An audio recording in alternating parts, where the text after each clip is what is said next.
اعوذ باللہ من الشیطان الرجیم، بسم اللہ الرحمن الرحیم۔ سید اقتدار علی خان، میں بہت شکر گزار ہوں کہ آپ میرا چینل سبسکرائب کرتے ہیں، لائک کرتے ہیں، کمنٹس کرتے ہیں، کیونکہ اصل میں بجلی بار بار آ رہی ہے جا رہی ہے، تو میں ذرا سا والیوم اپنا تیز کر کے جلدی جلدی کو بات کو ختم کرنا چاہ رہا ہوں۔ میں نے سورہ رات کو اپلوڈ کیا تھا، اس میں مجھ سے ایک بہت بڑا بلنڈر ہوا تھا، اس کو ریکٹیفائی کرنا ہے۔ میں نے آپ سے اس سے پہلے بھی کلپ بنائی تھی، اس میں نے ترجمہ یہی کیا تھا کہ رے اینڈ دال رات 13واں سورہ ہے قرآن مجید کا، اور اس کا مطلب ہے بجلی، جبکہ ایسا نہیں ہے۔ ایسا نہیں ہے۔ میری ایک دوست سے بات چیت ہوئی تھی، انہوں نے کہا تھا کہ اختیار صاحب آپ دوبارہ چیک کر لیں۔ میں نے کہا میں نے تو بہت مرتبہ چیک کیا ہے کہ قرآن پاک میں آیت ہے کہ بجلی اور ملائکہ مجھے سجدہ کرتے ہیں، رعد اور ملائکہ مجھے سجدہ کرتے ہیں، جگہ جگہ جو ہے اس کو بجلی لکھا گیا ہے۔ تو کہنے لگے نہیں، آپ دوبارہ سے اس کو سرچ کریں۔ جب میں نے دوبارہ سے اس کو سرچ کیا، وہ صحیح کہہ رہے تھے۔ رات جب بادل آپس میں ٹکراتے ہیں تو دو ریئیکشن سامنے آتے ہیں، ایک بجلی پیدا ہوتی ہے اور دوسری آواز پیدا ہوتی ہے۔ یہ بادلوں کے ٹکرانے سے یہ دو اثرات سامنے آتے ہیں۔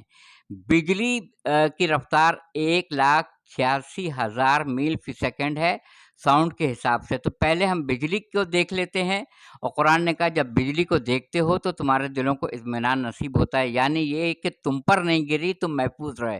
تو ہمیں سب سے پہلے اس کا شکریہ ادا کرنا چاہیے الحمدللہ کہہ کے، اور پھر وہی قرآن کہتا ہے کہ میں جس پہ چاہتا ہوں یہ رات گرا دیتا ہوں۔ اب رات کا کیا مطلب ہوا؟ جب میں نے اس کو دوبارہ سرچ کیا تو وہ صاحب صحیح کہہ رہے تھے۔ رات کا مطلب ہے بادلوں کی گھن گرج، بادلوں کی گھن گرج، ان سے جو بادل ٹکرانے سے آواز پیدا ہوتی ہے، بادلوں کی گھن گرج کو رات کہا جاتا ہے، رے اینڈ دال رات۔ تو اس کا مطلب یہ ہوا کہ بادلوں کی گھن گرج اور ملائکہ مجھے سجدہ کرتے ہیں۔ تو جہاں جہاں میں نے لفظ یہ استعمال کیا ہے کہ رات کا مطلب بجلی، اس کو درست کرنا میں ضروری سمجھتا تھا کہ میرے سننے والے یہ نہ کہیں کہ جب وہ ترجمہ پڑھا انہوں نے جا کے اور اس کو سرچ کیا یوٹیوب پہ اور دوسری جگہ، تو ان کو اس کی جگہ پہ بجلی کی جگہ پہ وہاں پہ ان کو جو ہے گھن گرج ترجمے میں مل رہا ہے۔ صحیح ترجمہ گھن گرج ہے۔ جب بادل ٹکراتے ہیں تو اس میں زوردار آواز پیدا ہوتی ہے جس کو گھن گرج کہا جاتا ہے، جس کو عربی میں رعد کہا جاتا ہے، رعد، گھن گرج، اور ملائکہ مجھے سجدہ کرتے ہیں۔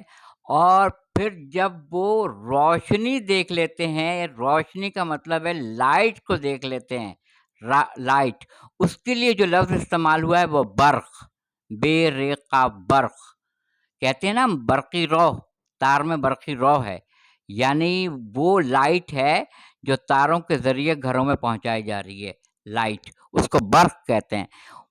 رات الگ لکھا ہوا ہے سورہ میں، اور آیتوں میں جو لکھا ہوا ہے وہ ہے برق۔ تو برق کا مطلب ہے بجلی، برق کا مطلب ہے بجلی، رات کا مطلب ہے بادلوں کی گھن گرج۔ اور ایک اور لفظ استعمال ہوا ہے جو ہم ایک کتاب کا ایک زمانے میں مطالعہ کرتے تھے، صواعق محرقہ، یعنی کڑکتی ہوئی بجلیاں، صواعق، کڑکتی ہوئی بجلیاں۔ تو بجلی کے لیے صحیح لفظ ہے برق، جس سے لفظ نکلا ہے براق۔ جب رسول خدا صلی اللہ علیہ وآلہ وسلم معراج پہ تشریف لے گئے، مسجد حرام سے مسجد اقصی اپنے عبد کو لے گیا، اپنے نبی کو نہیں، اپنے رسول کو نہیں، اپنے حبیب کو نہیں، اپنے محمد کو نہیں، اپنے احمد کو نہیں صلی اللہ علیہ وآلہ وسلم، بلکہ اپنے عبد بندے کو لے گیا براق کے ذریعے۔ یہ برق سے ہی براق نکلا ہے، براق۔ تاریخ نے بتایا کہ جب آپ واپس آئے تو در کنڈا جو ہے وہ ہل رہا تھا، بستر گرم تھا۔ تو میں نے کہا کہ اس سورہ کی جو آخری آیت ہے جس پہ پورا سورہ ختم ہو رہا ہے، اس کا نمبر ہے 43، 43 کے اوپر یہ آیتیں ختم ہو رہی ہیں سورہ رات کی۔ اور سورہ رات کی 43 نمبر کی آیت بہت ہی جلیل القدر آیت ہے، بہت اہم طلب غور فکر آیت ہے، وہ بھی آپ ضرور پڑھیے گا کہ تخت بلقیس لانے کے لیے آصف بن برقیہ جو تخت بلقیس کو لے کر آئے تھے شہر سبا سے، وہ کہہ رہے تھے کہ قبل اس کے کہ میری پلک جھپکے، یعنی حضرت آصف بن برقیہ کی، اور میں لے آؤں گا، اور وہ لے آئے جن کو کتاب الہی کا کچھ علم تھا۔ اور یہاں اللہ تعالیٰ یہ کہہ رہا ہے 43 میں، بسم اللہ الرحمن الرحیم، اے رسول آپ پریشان نہ ہوں، آپ بالکل غم نہ کریں کہ جو آپ کو رسول نہیں مانتے ہیں، قل ان سے کہہ دیجئے، قل کفا باللہ شہیدم بینی و بینکم ومن عندہ علم الکتاب، اے رسول آپ پریشان نہ ہوں، جو آپ کو رسول نہیں مانتے، آپ ان سے کہہ دیجئے کہ آپ کی رسالت کی گواہی کے لیے خدا اور وہ شخص جس کے پاس کتاب الہی کا پورا علم کافی ہے۔ تو تھوڑے سے علم کا کمال تخت بلقیس کا شہر سبا سے فوراً آ جانا حضرت سلیمان علیہ السلام کے دربار میں، اور جس کے پاس کتاب الہی کا کل علم ہے، کیونکہ رسول اللہ صلی اللہ علیہ وسلم کے دو گواہ ہر وقت ہوں گے، ایک اللہ تعالیٰ کی ذات اور دوسرے وہ جس کو کتاب الہی کا پورا علم کافی ہے۔ تو پہلے اس کی تصحیح فرما لیں۔ میں معذرت چاہتا ہوں کہ رات کا مطلب بجلی نہیں ہے، رات کا مطلب بادلوں کی گھن گرج ہے، گھن گرج۔